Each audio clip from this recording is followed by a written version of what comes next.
to expand the kingdom. Om zijn koninkrijk uit te breiden. God, let me use Bishop's language. God, I believe, is raising up a remnant. Ik zal Bishop zijn woorden gebruiken. God gebruikt Who will use their power, ability, and influence to expand the kingdom. Hij gebruikt de mensen om hun kracht te gebruiken om zijn koninkrijk uit te breiden. They, in the text, they were returning to rebuild and renew after the Babylonian captivity. Met zij bedoelen ze in de tekst, kwamen terug om na de Babylonische val om de tempel weer te herstellen. Babylon speaks of confusion. Babylon, dan praat je over verwarring. They were, peep this, let up. They were driven into captivity. They were driven into confusion. Ze waren gedreven in slavernij, in verwarring. Because of their disobedience. Vanwege hun ongehoorzaamheid. The only reason they were in that mess for 70 years. De enige reden waarom ze in dat probleem waren voor zoveel jaren was door ongehoorzaamheid. At the end of those 70 years, aan het eind van die 70 jaren, they were released out of Babylon. Waren ze vrijgelaten vanuit Babylon. By the same sovereign God. Door dezelfde soevereine God. Again, I can't speak for everybody. Nogmaals, ik kan niet voor iedereen spreken. But as I looked at the body of Christ over the last 2 years, maar als ik naar het lichaam van God kijk van de afgelopen 2 jaar, lot of confusion. Heel veel verwarring. Whole lot of confusion. Heel veel verwarring. As a preacher, as a bishop, I got a little confused. Als bishop ben ik zelf een beetje in de war. Watching and listening to some people. Te kijken en te luisteren naar bepaalde mensen. But I still believe. Maar dan nog geloof ik. That God is raising up a people. God richt mensen op. That He's going to use. Die Hij gaat gebruiken. To expand the kingdom. Om zijn koninkrijk uit te breiden. Did you keep faith out? Did you keep faith out? Hebt u you the guard. Did you stop faith from coming in?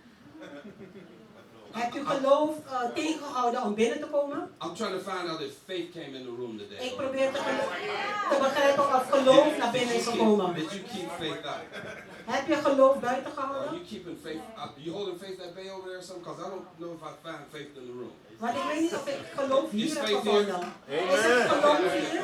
Okay. Meet me at Isaiah chapter 44 verse 24. Wij gaan naar Jesaja. Look in the text. Kijk maar in de tekst. Jesaja. Think it not strange. Jesaja 24. That they were rebuilding the temple. They rebuilt actually the altar. Zij herstelden het altaar. During the Feast of Tabernacles. Gedurende het feest van Tabernakel. Now I explain it this way. Ik leg het zo uit. There are 3 major feasts in your Bible. Er zijn 3 grote feesten in de Bijbel. 3 feasts made of 7 festivals. 3 feesten die bestaan uit 7 festivals. There's the Feast of Passover. Het feest van Pasen. The Feast of Pentecost. Het feest van Pinksteren. Also known as the Feast of Weeks. Ook bekend als de weeks. Like this week. Feest van de weken. Which were 7 weeks and a day. Want het waren 7 weken op 7 weeks and a day from Passover. That's why it was the Feast of Weeks. Daarom heet het de feest van weken. Tabernacles is also known as the Feast of Ingathering. Tabernakel wordt ook genoemd bekend als het feest van bij elkaar komen. The Feast of Booth. The Feast of Booth. Like out there.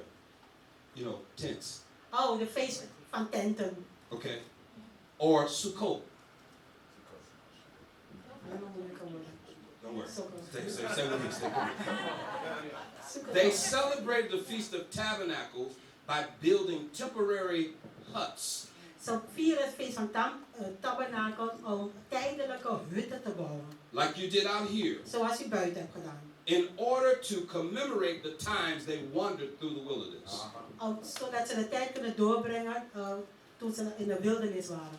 Therefore, Daarom, the Feast of Tabernacle contained a promise of a great gathering. Het feest van Tabernakel bevat een grote belofte. Now, when Jesus said he was going to prepare a place for us, Toen Jezus zei hij gaat om een plaats voor ons voor te bereiden, that could not have been heaven. dat kan niet hemel geweest zijn. Because according to Genesis chapter 2, Want alleen van 1 and 2, Genesis hoofdstuk 1 en 2 heaven was finished. was hemel klaar. And God said, that's good. En God zei, het is goed. Y'all tracking with me? Bent u eens met mij? Watch. God said it was good. God zei, het is goed. Heaven was thoroughly equipped and furnished before you were created.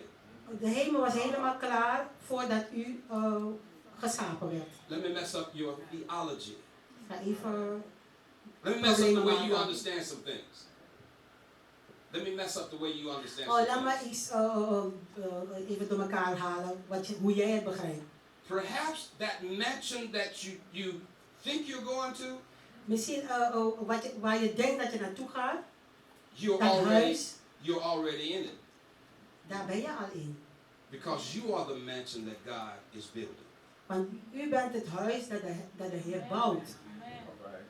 You are the temple of the Holy Ghost. Jij bent de tempel van de Heilige Geest. As the temple of the Holy Ghost, En als een tempel van de Heilige Geest, you are the place or one of the places that God wants to dwell in. ben jij een van de plaatsen waar de Heer zich wil bevinden. That's a whole different thought pattern that I'm not going to. Dat is een heel andere gedachte waar ik niet naartoe ga. Let's stay with Isaiah 44:24. Laten we blijven met Jesaja. For time's sake. Jesaja For the sake of 24. time, would you read verse 24 through 28 in Netherlands? The people in it who are reading English and Hebrew can follow. Yes, Jesaja 24. 24 through 28. 44 and verse 24. Yes, yes. Isaiah 20. Jesaja Jesaja 44 vers 24 tot en met 28. Zo zegt de Heer, uw verlosser en uw vermeerder van de moederschoot aan. Ik ben de Heer die alles gemaakt heb, die de hemel heb uitgespannen.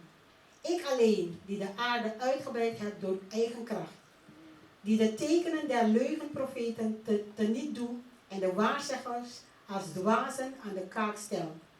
Die de wijzen doet terugwijken en hun kennis tot dwaasheid maakt.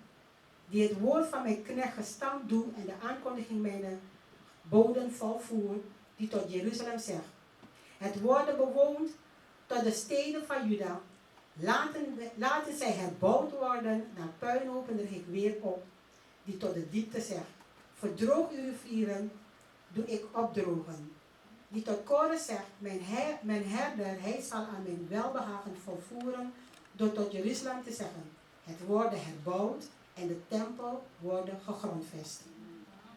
I believe Ik geloof, we could summarize these 5 verses wij kunnen een samenvatting maken van deze 5 versen as God's sovereignty. als Gods soevereiniteit. No rival, Geen tegenstander, no equal. geen gelijke. He is sovereign. Hij is,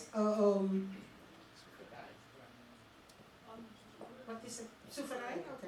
Hij is soeverein. He reigns over all. Hij regeert over alles. Okay. Check this out. Kijk maar. Let up. Let op.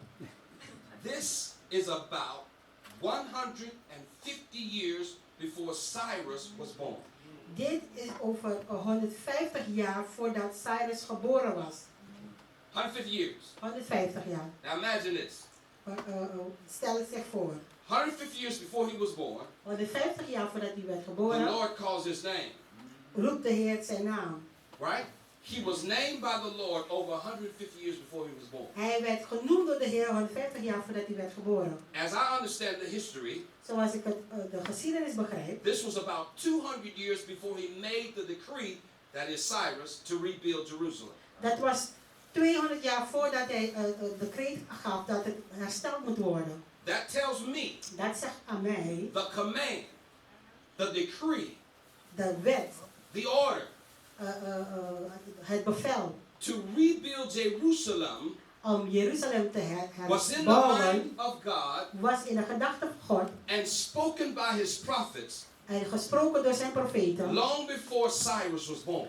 lang voordat Cyrus was geboren. As a God who could orchestrate a move like that, Als a God who could orchestrate a move like that, een God die zoiets kan dirigeren, surely zeker that God can revive, kan die God, renew, and restore EBM. kan die God zeker IBM herstellen. If somewhere between 150 and 200 years before what happened in Ezra happened, Als iets dat tussen 150 jaar en 200 jaar in Ezra gebeurd is, if God can use his prophet to declare it, als God zijn profeten kan gebruiken om dat uit te spreken, and then it comes to pass, en het komt uit, surely that same God dan zal zeker diezelfde God can renew, kan vernieuwen revive, and restore en herstellen EBM. IBM. Let me say this again. Ik zal het nog een keer zeggen. Think it not strange, the rebuilding process took place during the Feast of Tabernacles. Denk eraan, het herstel van de tabernakel is gebeurd gedurende het feest van de tabernakel. In just under 2 months, En in de 2 maanden, people around the globe mensen om de wereld, will celebrate the Feast of Tabernacles.